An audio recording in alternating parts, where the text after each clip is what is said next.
Welcome to First Things First. I'm Jenna Wolf. That's the Hall of Famer Chris Carter. That is Nick Wright. Good morning, gentlemen. Good morning to you. There is so much show to bring you today. 3 hours just might not be enough. Unfortunately, that's what we have, so we're going to give it to you in 3 hours. You can stay for some extra credit, Jenna. 5 hours is what I'm going to need to bring you everything we have today. Can LeBron James win his 5th career MVP in his first year as a Laker? Have the Cowboys found their answer at wide receiver? And boy, do we have some information on Kawhi you are going to want to hear. So why don't we start right there? That is the big news. The Kawhi drama, pin the tail on where he will end up. Less popular children's game.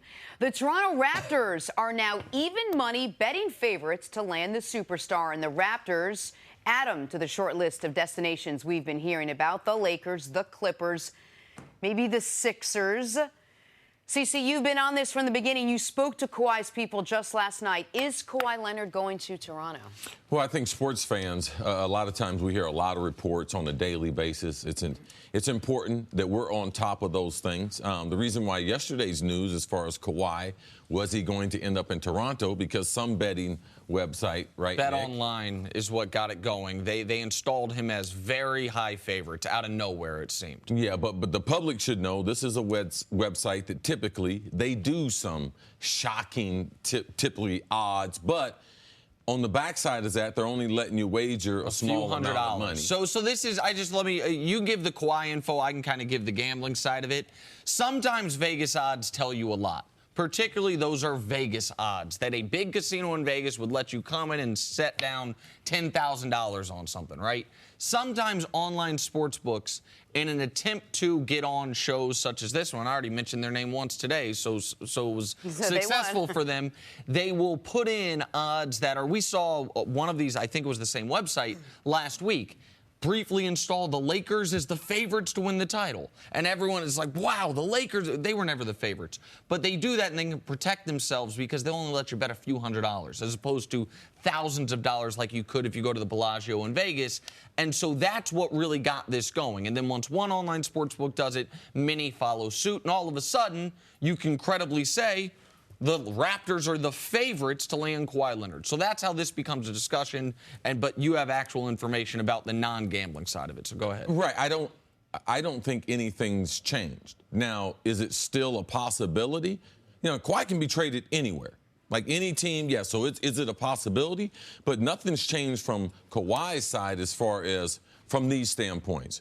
He still wants to go to Los Angeles, and he's still not interested in being rented out for one season. So that being Philadelphia, Boston, Toronto, or any other team. The thing that we should know is San Antonio has been in contact with Kawhi and his people, and they've told them that if something was to get real close, we'll reach out to you.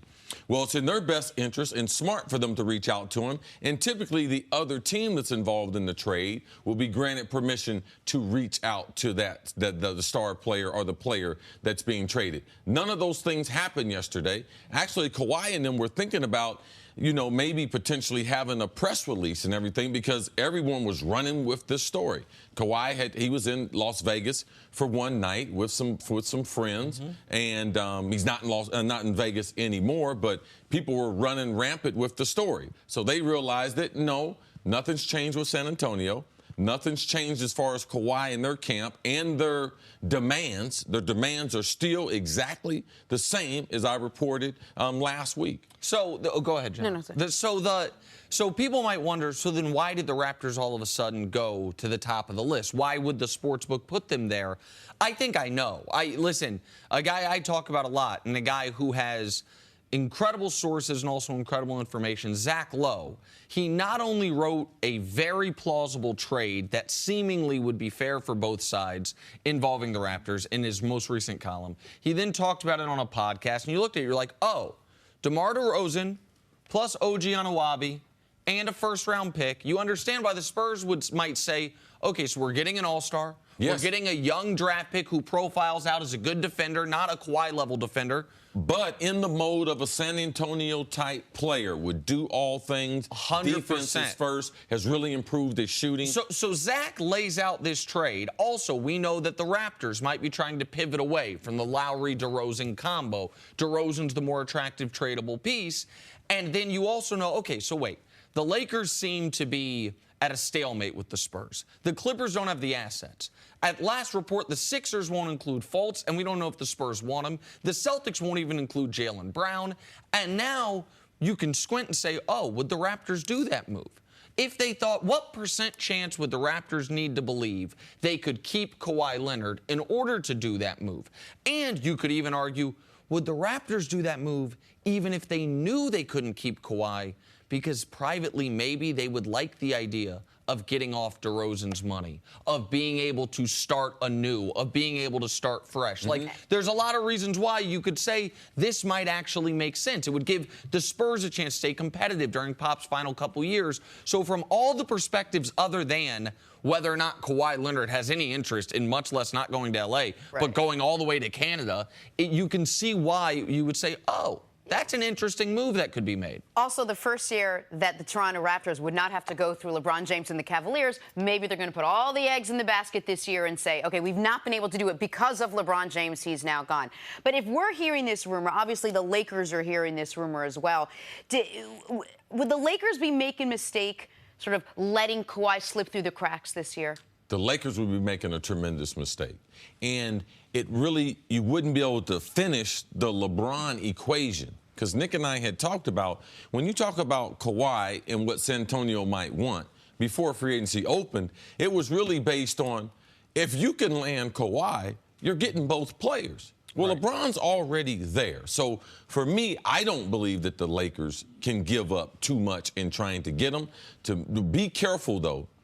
In the same building, there's a man, Jerry West. And if you would look for a place potentially to steal Kawhi away, watch to see if the Clippers can get a third team involved. All right? That is far more reasonable, far more likely to happen than the Toronto trade. Jerry West get a third team involved because he doesn't have the assets and try to get Kawhi with the Los Angeles Clippers. Or even if, and when you say slip through the cracks, or if they can't get a third team involved, and neither team pulls off the trade this year, and the Lakers' belief is we think Ingram's going to be an all-star. We want to keep him. We are not going to trade Brandon Ingram for one extra year of Kawhi Leonard.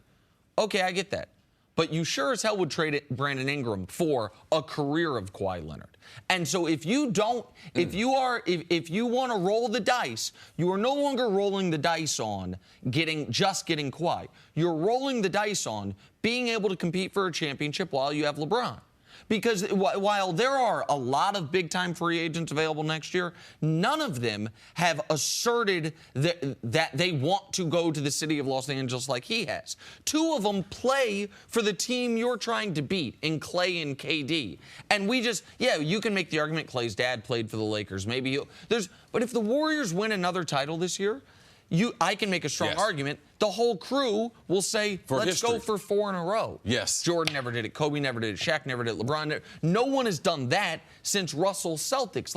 So if it to me would be an enormous gamble. We started off talking Vegas. It would be an enormous gamble to say, we're just going to get Kawhi in free agency. I think Ingram can be a really good player. It is not, to me, worth the risk of never getting Kawhi. I said yesterday, and I think you agreed, if I'm building a team to beat Golden State, my number 1 pick is LeBron James. My number 2 pick is Kawhi Leonard. You already got the first. The second is on the trade block. If you need to move mountains to get him, I think you move mountains. And even if you don't get rid of Ingram, the Lakers obviously still have so much more to offer than the Clippers do. Nothing's changed on that front, correct? Yeah, nothing's changed, but the Lakers might feel like, oh, well, there's nowhere else he can go. And the Clippers with Jerry West, you have to understand Jerry West is trying to do everything that he can. And they have informed Kawhi and his camp, listen, don't give up on us. We are trying to move that mountain that Nick talked about. All right, we'll keep talking about that. But coming up on the other side, a little football. Is Cam Newton on the verge of returning to MVP form? There's someone in his camp that thinks so. That's next on First Things First. Talk some football now. A lot of NFL folk waiting to see which Cam Newton shows up to camp this season. The super athletic 3-time Pro Bowler and league MVP back in 2015. or the quarterback whose completion percentage and passer rating have been inconsistent? Einhorn-Finkel, Finkel-Einhorn. Cam's got a new offensive coordinator in Norv Turner, and Turner's got a new plan for Cam Newton. The one thing that I think when you look at it that we're going to work hard to help him is he has a number of games, a large number of games, where his quarterback rating is as high as anyone's. It's in the high 90s, low 100s. But in the middle of that, of a 16-game season, he has those 4 or 5 games where that rating is not very good. And that obviously makes your average not as good as you'd like. So what we're going to try to work hard for is eliminate the peaks and the valleys, and try to, on a weekly basis, make it more consistent. And I think that'll help us offensively be more consistent, and certainly will help him. CeCe, we talk a lot on this show about athletes and their ability to change as they get a little bit later in their career, and they're willing to change, right? It's not just if they can change, but if they want to change.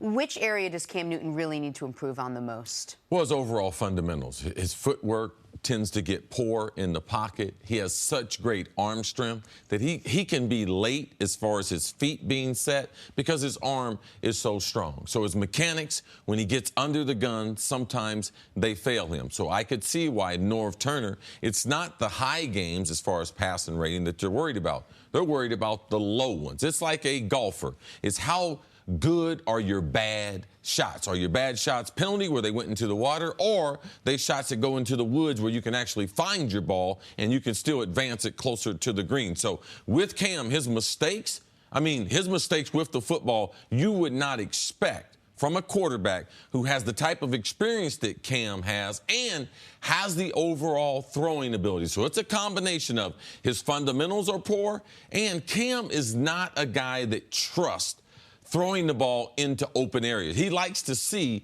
the wide receiver flash open, and then he tries to put some extra sauce on the ball, which a lot of times gets him into trouble. If he could get his fundamentals tighter, where he can also anticipate where the wide receivers are going to be, which all the great quarterbacks have, not relying on his athleticism, but anticipation. That's what Norv Turner is talking about in trying to demand getting from Cam Newton compared to what Mike Shula, his previous offensive coordinator, had Cam trying to do. 7 years under his belt, going into year 8. How optimistic are you, or should the public be, that he would make any wholesale significant changes on things that are it's things you would assume he's been drilled on and worked on from the very beginning. Things like fundamentals, anticipation, throwing guys open instead of waiting for guys to get open. I think 7 years is important for people to know. He was with one coordinator, but a lot of times, too,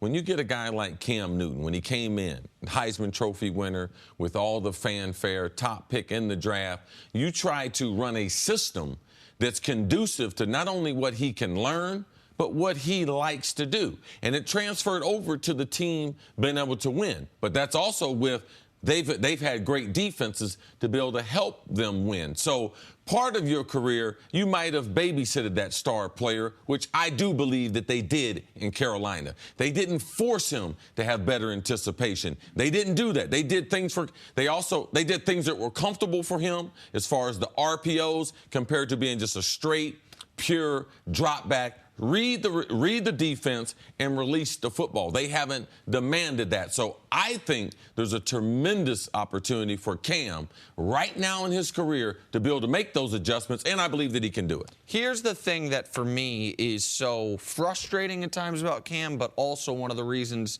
he's one of my favorite players to watch. I don't remember. I was trying to think when I saw we were going to talk about this today. If there's a quarterback, take the running out of it. We know there's never been a quarterback with his size, skill. Let's pretend he never runs the football.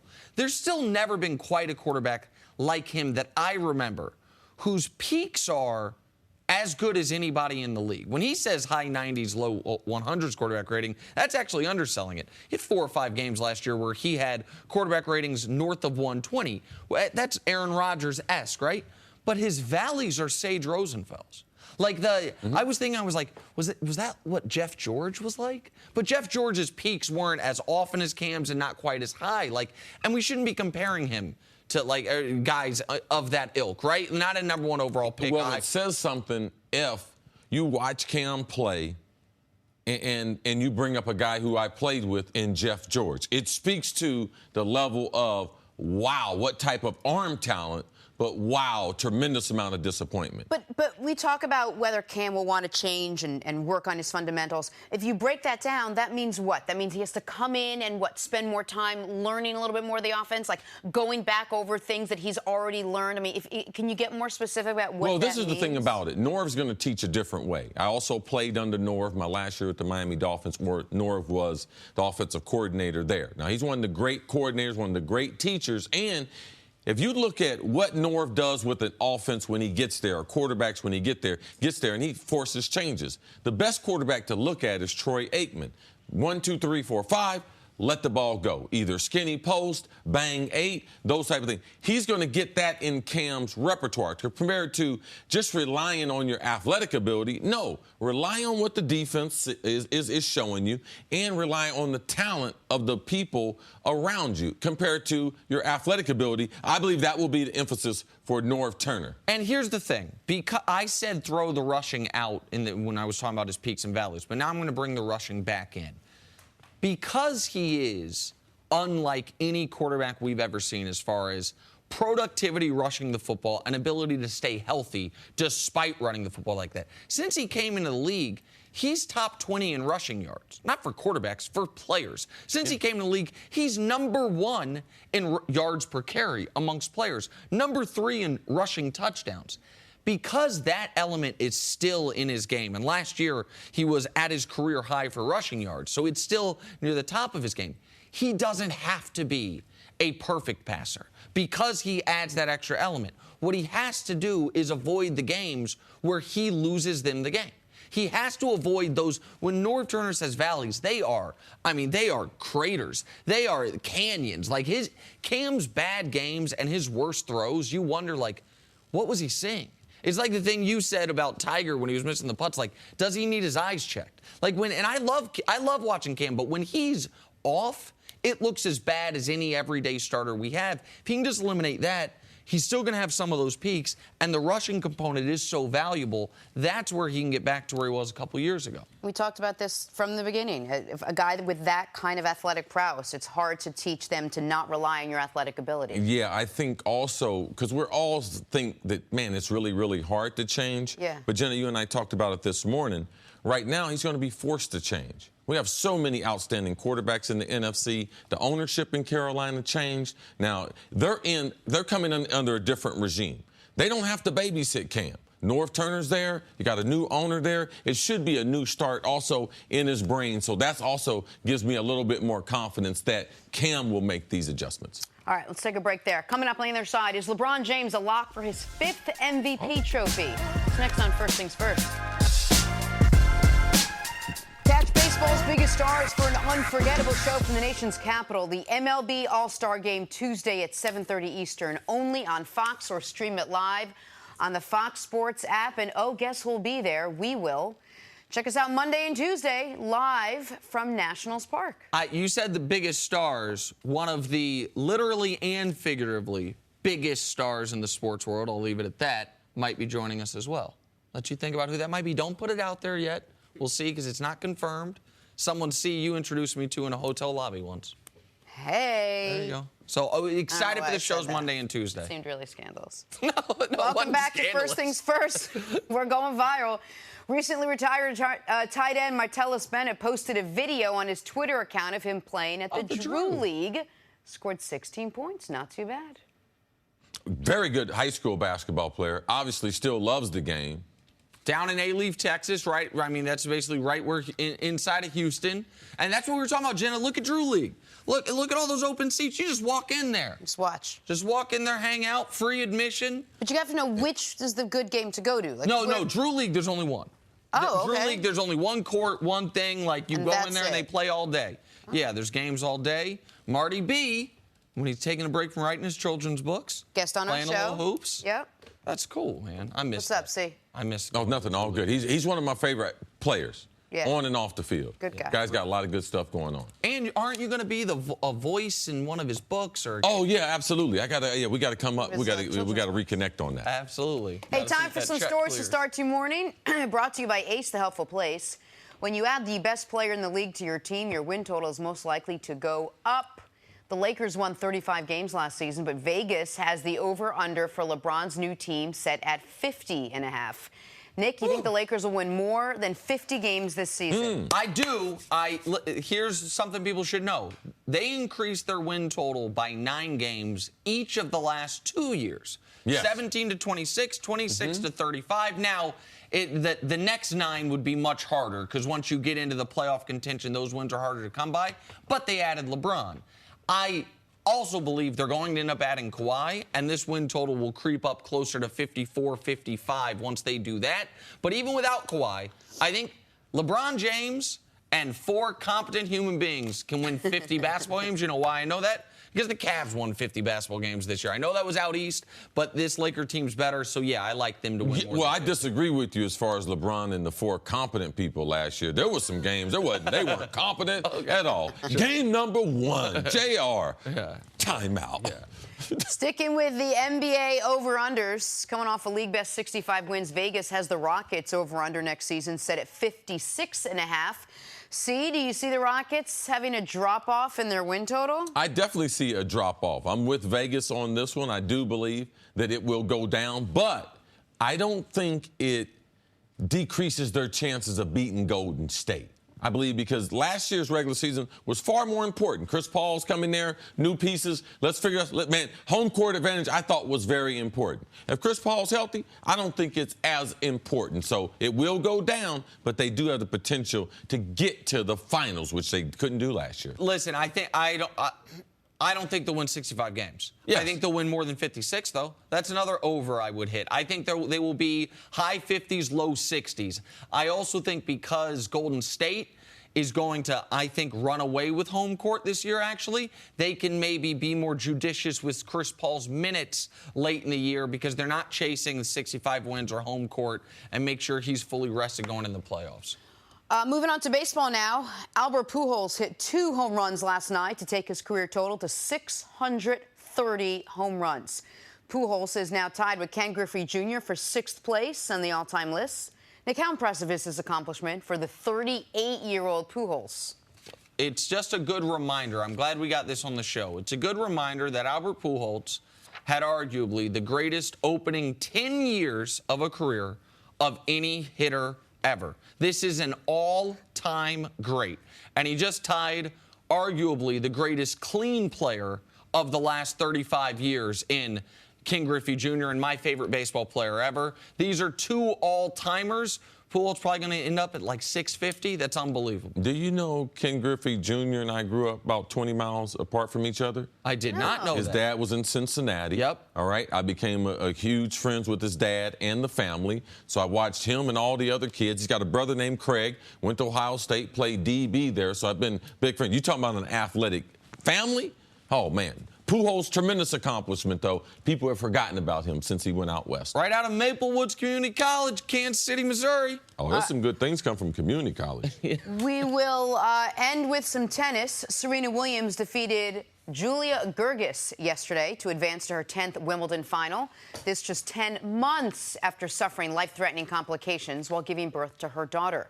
Cece, how impressed are you with Serena's run? What a tremendous accomplishment. I'm glad we can get this into the show. People don't want to talk about tennis a lot, especially women's tennis. But what we're watching is, one of the greatest athletes ever, if not the greatest athlete ever. Is she the greatest female athlete? I think she has that crown and has it in spades. But is she the greatest athlete ever? She should be included in the conversations. At this advanced age, having a tough pregnancy, that she also won the Australian Open when she was pregnant.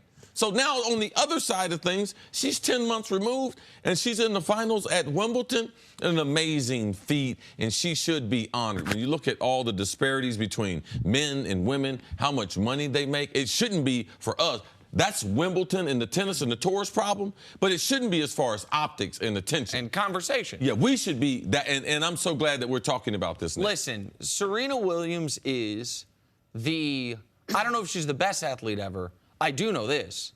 She's the most dominant in her field of any athlete I've ever seen. And she has the record for Grand Slam titles in the Open era, but there's kind of an asterisk there because Margaret Court won 13 Margaret Court's got 24 Grand Slam titles if you don't care about the era. Serena is going for her 24th here this Saturday at Wimbledon.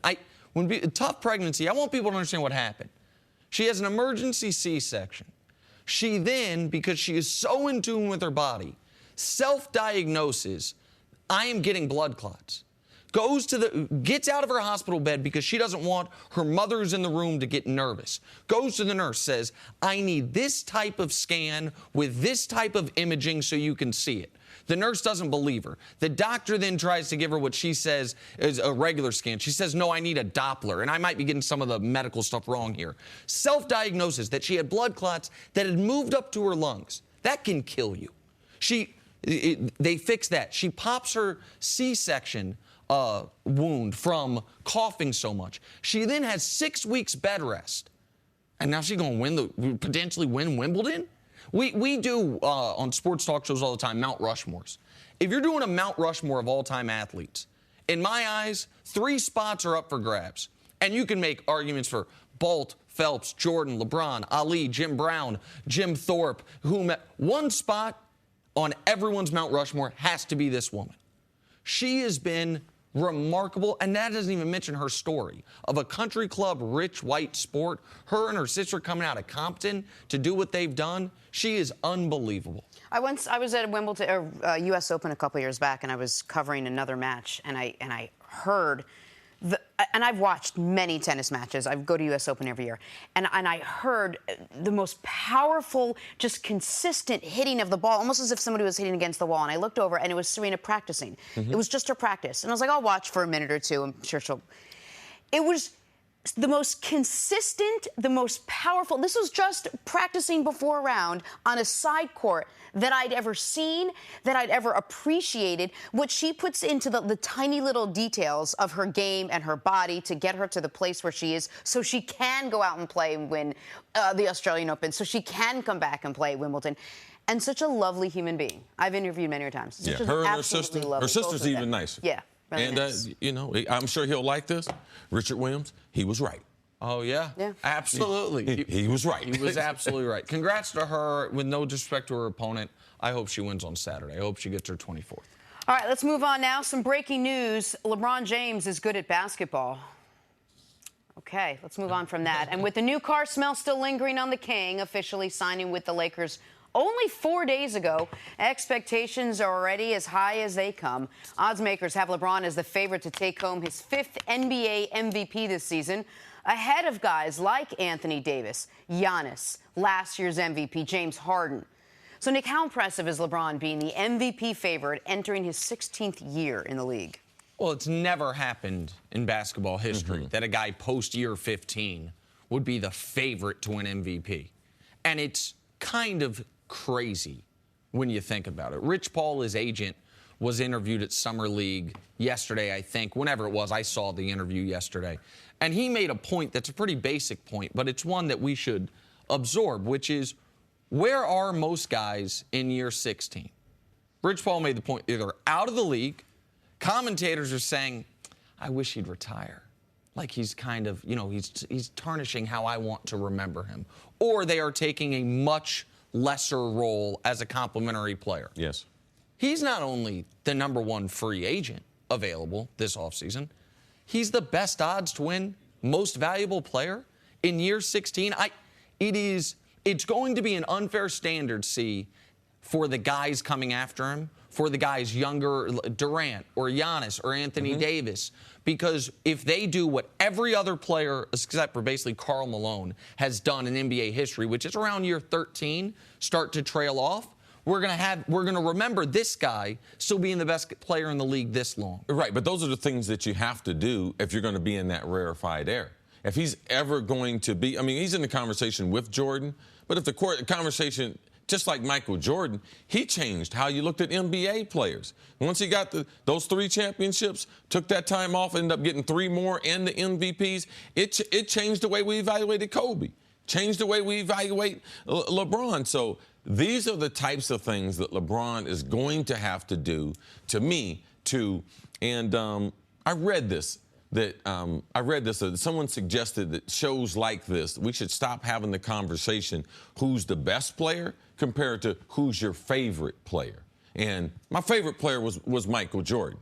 And it's hard to really include players that you didn't see, but my favorite player was Michael Jordan. Your favorite player is LeBron James. And in doing what they've done in making us be their favorite, they changed the paradigm. They changed the conversation. They did things that people wouldn't see done. So that's what LeBron's going to have to do. He's going to have to win a championship with his 3rd team. He's going to have to win an MVP at an advanced age. And it lets you know what Vegas thinks about his change from Los Angeles to Cleveland, because if he had decided in free agency that he was going to stay in Cleveland, I can guarantee you he would not be number 1 or number 2 on those odds for the MVP. They think in the change of scenery, LeBron will be motivated in a different way. And I like the fact that he is the favorite to win the MVP.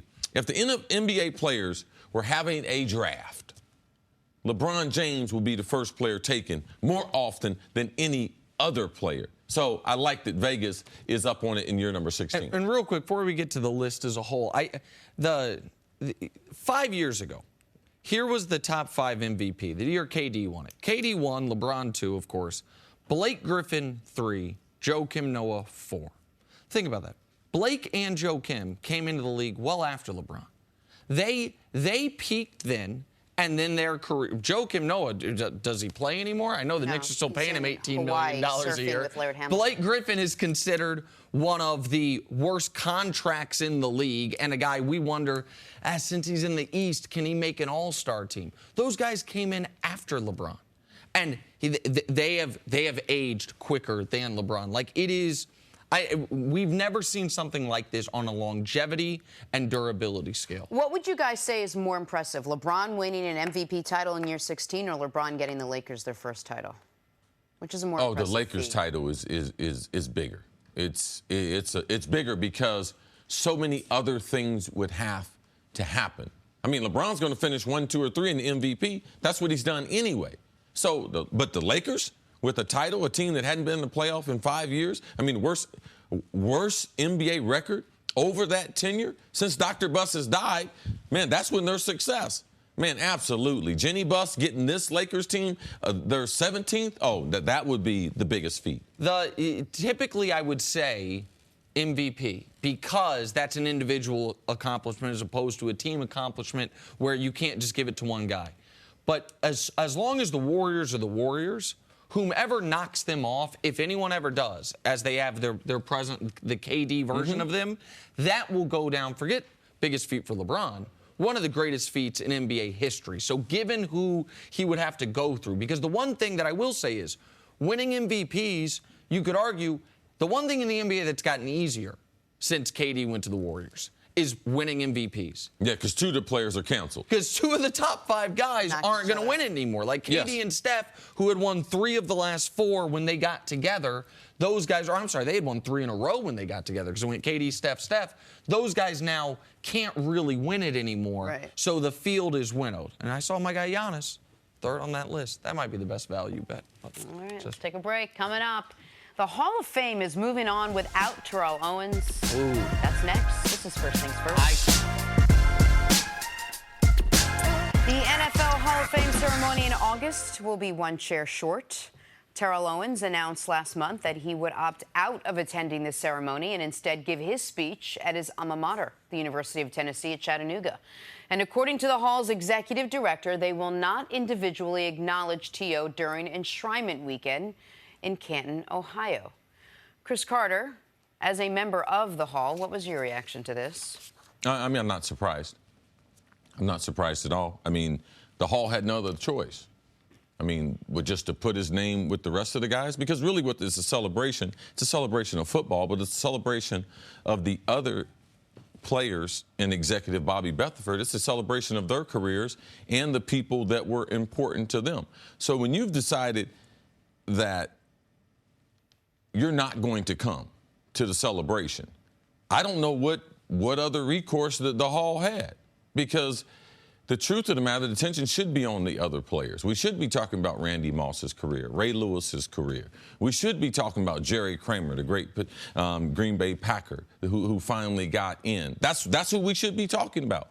Terrell put them in a position where they had no other choice. So I'm looking forward to going to the weekend and celebrating with my brothers that are in the Hall and celebrating this tremendous class that all the other guys decided that they wanted to be there and be a part of it. So this is one that there's a very interesting dichotomy in the reaction that I saw. Like I said, I didn't ask Chris. I wanted to wait and hear what he said on TV, but I saw Joy Taylor tweet about this. Why does that matter? Her brother Jason is a Hall of Famer, and she made it seem as if Jason feels similarly to Chris. And when I say dichotomy, the people that aren't Hall of Famers, a lot of the media members, the reaction has been, my initial reaction was, listen, T.O. is being T.O. He's being petty. He's being selfish. He is taking away from a greater moment. But the Hall didn't have to meet petty with petty. Like, they could have simply said, Terrell Owens not here today. Here's his stats. This is this member of the 300 and whatever 12th member of the Hall of Fame, 90-second highlight video, and move on. When you say they couldn't have, would that have bothered, as a Hall of Famer, if they had done that, would that have bothered you? Would you think that's the wrong? It wouldn't have bothered me, but there's no need to take 90 seconds away from the other guys, because it's about the people that are there. All right, so why take the 90 seconds? We'll split it up amongst the other guys. He decided he didn't want to be there. It's not like he can't be there. He doesn't want to be there. So he doesn't want to accept the honor. No problem. They should move on without him. As a Hall of Famer, because listen, whatever your relationship with Terrell is or isn't, you for a few years have gone on TV and whenever asked about it before the vote said, listen, this guy obviously should be in the Hall of Fame. Like, he shouldn't have to wait. We've shown this, what I think is a really cool graphic. 1,000 catches, 10,000 yards, 100 touchdowns. Here's the 7 guys to ever do it, the history of this sport.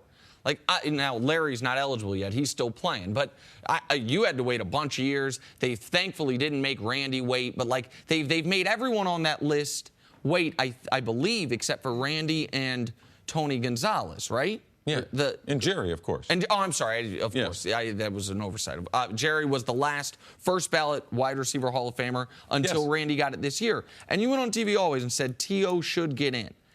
But it also, since he's made this decision, from every person I've talked to or I've seen that is a member of the Hall or associated with it, they seem almost, I don't want to say personally offended, but truly bothered that he is doing this about this weekend. Can you explain if I got that right? And if so, why there is that almost emotional reaction to what he's doing? My reaction is not emotional. I'm not bothered by it. Like, I'm not surprised at all by it either. But Terrell, if he would look back at the history of the Hall, there's heartbreak every Super Bowl Saturday when guys don't get in. He act like his tears are more important than other guys' tears. Lynn Swann waited. I'm talking about a champion. A great man, a great American. He had to wait. Harry Carson, man, he stomped and screamed. Harry Carson told him, take me off the list. The Hall of Fame refused to take him off the list. He's one of the greatest players. Eventually, he got in. Every year, I see Harry Carson there. And I remember a great conversation that I have after being passed over 5 times, got in on my 6th. And that was with Jim Trotter. He was the first person that, as a selector, that I saw once I got into the auditorium. And he said, Chris, you have the choice. You have the choice that you can either harbor all these thoughts that you had for all these years when you should have been in the Hall. You're right. Or you can enjoy the moment and be celebrated with the other greats. I chose to take door number 2 because it's easy to do the other way. All right? Terrell's taken away his moment. He's taken that moment away from everyone who coached him, everyone who played with him, and that's his own decision. I'm glad the Hall decided to do what they did. Now, if I felt like the Hall was wrong and he should be recognized, I would be the first to say it. Do you think the Hall regrets this decision to include Terrell Owens? No, they're obligated to vote in the best football players ever. They're obligated to do that. And they got it right by having Terrell to be selected. So his bust will be in the Hall, but he's decided he doesn't want to come to the celebration. When you say he's depriving his coaches or his family or whatever of that moment, that's something that I find really interesting, because whether I think about, because I know you so well, I think about your Hall of Fame speech and you pointing out your close friends, you talking about your brothers and seeing a man who I now know, your brother John, I think it's fair to say, crying. And he was so taken aback by the things you said about him. Your high school coaches there. What it means for the other people who don't get to be the Hall of Famers, that moment, what T.O. is taking from them, as you put it. Can you explain what you're talking about? There's so many people that help you in a career like this that you can't actually get up there with a clear conscience and be like, you know something? I'm bigger, stronger, faster. I worked harder than everyone else. I made all the right decisions. There's no one that can say that. Every story in the Hall is a tremendous journey of their football life. And to me, I'm always amazed that there was always forks in the road. Like, their lives were not Hall of Fame lives. Like, there was a chance and opportunity for them to be marginalized by bad decisions or not wanting to put forth the effort. And there's so many people, man, that pick you up and wash your pads. And no one's screaming their name. They don't make millions of dollars. But this is their moment that you can acknowledge them and let people give them some recognition. But you'll never have that weekend. That weekend is gone. Because if he decides to ever go to the Hall, you don't have no speaking part. You don't get to say nothing. It's about that new class. So right now it's about the 18 class. Next year, it'll be about the 19 class. In 20, it'll be about the 20 class. So those 15 minutes you have to speak, it is a wrap. It's over with. He'll never get those 15 minutes back. And I can guarantee you, he will regret it. Because that is one of the most powerful moments. I call it the heaven of football. And you get a chance to have a speaking part, and you've decided to give that away because, they didn't let you in year number one.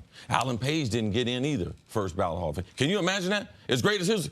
And there's so many other stories of guys. So I just believe he missed a tremendous opportunity. You said if he comes, if he shows up in 19 or 20 or whatever, he doesn't have a speaking part. If now he's a grown man, so I'm not anticipating this, but if at some point he has a change of heart or philosophy, is conciliatory in any way, do you think the Hall of Famers, because you talk about this brotherhood, you guys do as much as you can, I don't want to say to protect each other, but to make sure if a guy's down on his luck, help him out. If a guy needs some help to, put a hand out, can he recover or salvage that relationship, which he at the very first moment he got in, or right before he got in, I guess technically, he instead of putting a hand out, put his hands back? Is that permanent now? There's only 320 of us. There's less than 140 of us alive. He'll always be my brother in the Hall, regardless if he wants to acknowledge it or not. So he's got a birthright with some of the greatest men who I've ever met.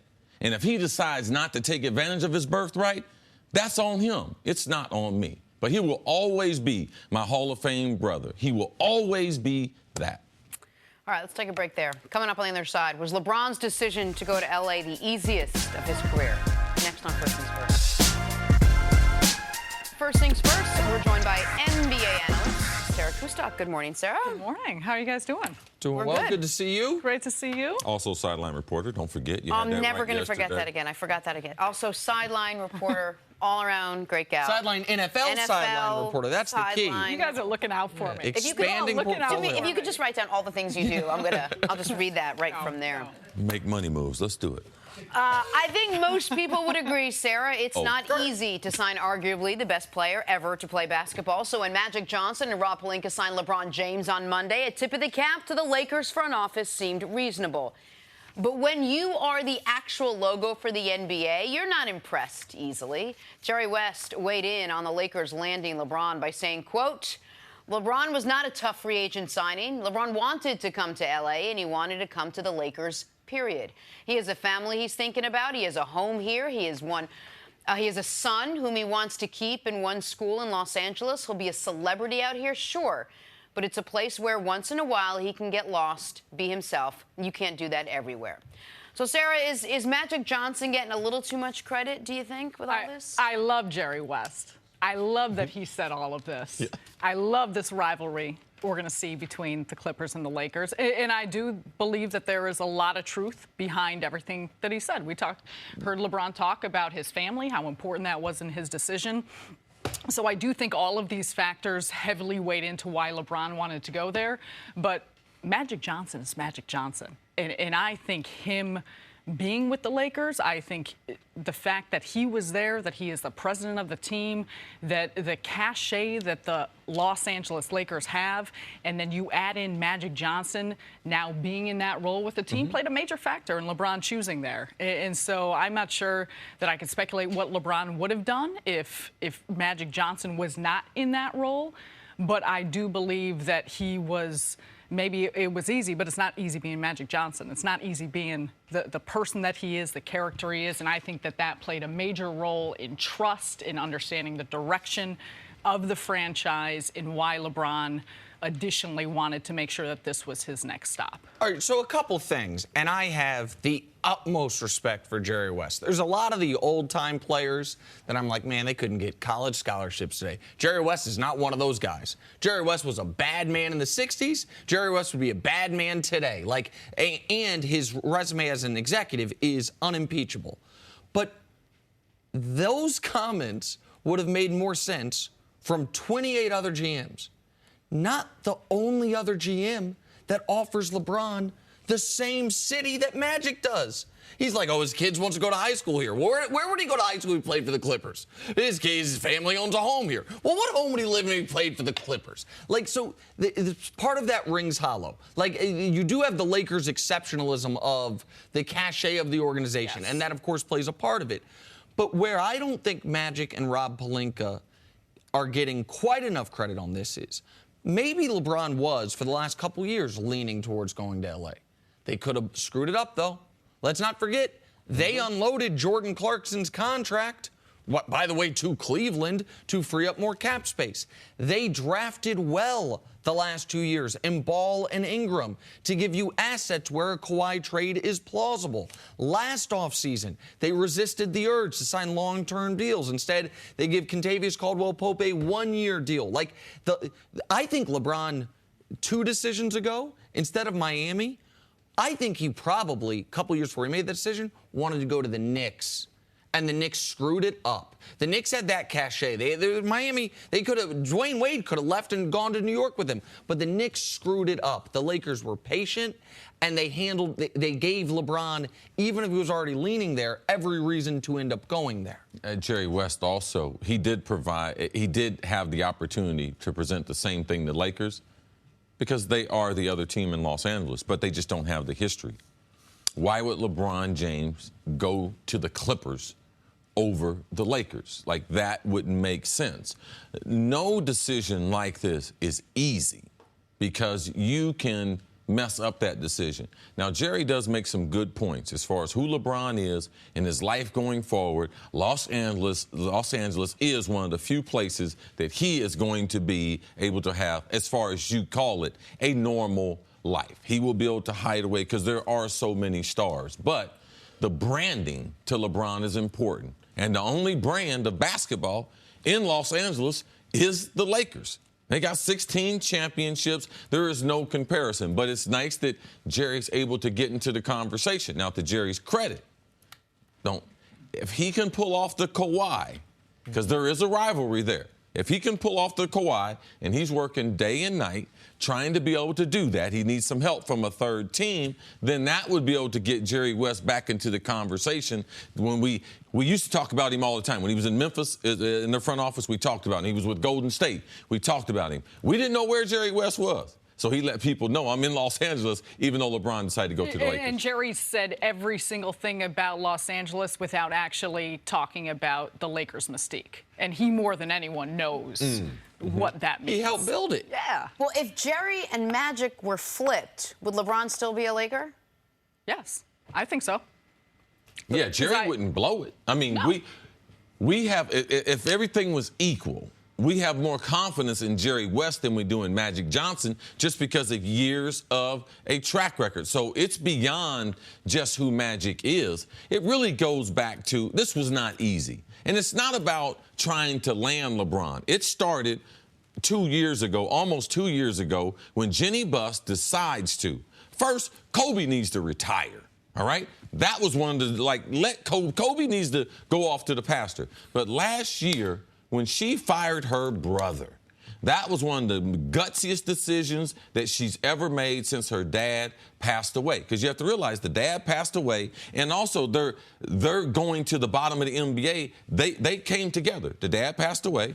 He's been gone, I think, this will be his 6th season, and they've been one of the worst teams in the NBA since then. Her firing her brother and hiring Pelinka and Magic, that's what got them to the day that Magic could wait outside LeBron's house. That big decision as far as firing her brother was huge. I also think, and to your question, which I think is true, both Jerry West and Magic Johnson are legends of the game. LeBron can attach himself to either one of those men. I personally think, too, the Lakers' struggles the last 5 seasons, I think LeBron loves that. I think Magic loves that. I think both of them embrace the idea of being able to bring this franchise. Clean slate, and they get to have full ownership over whatever success comes to that organization. Absolutely. And it goes with the track record of decisions LeBron has made. I understand in Miami he brought Chris Bosh with him, and I'm not discounting that. But he went to a team that hadn't won a playoff series in 4 years. Yes. He was drafted by Cleveland because they were the worst team in the NBA. When he went back to them,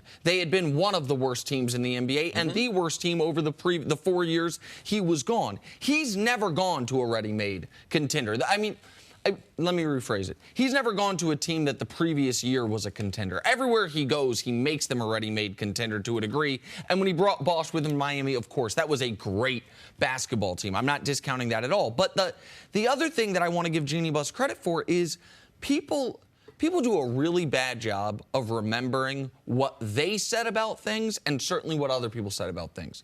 A lot of people scoffed at Magic Johnson being hired for the job that he was hired at.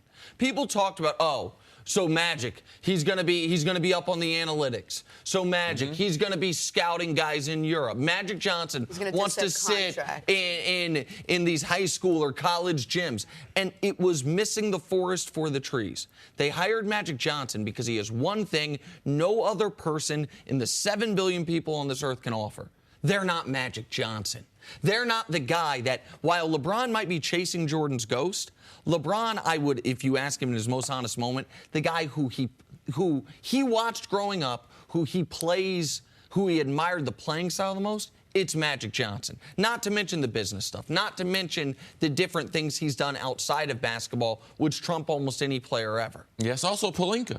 I mean, that's Kobe's agent. He had never had a job like this. So there was plenty of doubt between Magic taking over as basketball operations and Pelinka. It was like, man, what's Kobe? I thought they got rid of Kobe. Now they got Kobe's agent running the team. Yes. Kobe's shadow will always be over the team. So to this point, they have done a tremendous job.